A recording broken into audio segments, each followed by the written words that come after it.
করলাম, রেসিপিটা দেখতে থাকো। এখানে দেখো চিকেনটা নিয়েছি বোনলেস, নুন আর গোলমরিচ দিয়ে ভালো করে চিকেনটাকে ম্যারিনেট করে রেখে দিচ্ছি। অন্যদিকে কড়াইতে পেঁয়াজটাকে ভাজতে দিয়েছি। পেঁয়াজের সাথে আমি দেবো আদা বাটা, রসুন কুচি আর শুকনো মশলা, ধনে গুঁড়ো, জিরে গুঁড়ো, হলুদ, কাশ্মীর লঙ্কা গুঁড়ো আর দারচিনি, এলাচ, লবঙ্গ এগুলো ফোড়নে দিয়েছি। ভিডিওটা বড় করিনি, সেই জন্য খুব তাড়াতাড়ির মধ্যে তোমাদের রেসিপিটা শেয়ার করছি। ভালো করে মশলাটা কষিয়ে নেওয়ার পর ম্যারিনেট করা চিকেনটাকে দিয়ে ভালো করে কষিয়ে নিতে হবে। দেখো এইভাবে আমি ঢাকা দিয়ে বারবার নাড়াচাড়া করে নিচ্ছি। যখন দেখব তেলটা একদম উপরে উঠে এসেছে তখন আমি টক দইয়ের সাথে গোলমরিচ মাখিয়ে রেখেছি সেটা দেব, আর এর মধ্যে আমি কাঁচা লঙ্কা চিড়ে দিয়ে দিয়েছি। খুব ছোট ভিডিও, তোমরা ভিডিওটা পুরো দেখবে, স্কিপ করো না।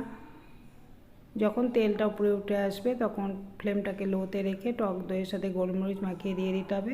সামান্য একটু জল দেব, নুন মিষ্টিটা এই পর্যায়ে দিয়ে দেব। আর হাফ বাটি জলে, ছোটো বাটি হাফ বাটি জলে আমি হাফ চামচ কেওড়া জল দিয়ে এটা রান্না হতে দেব। সাথে কসুরি মেথিও দিয়ে দিয়েছি।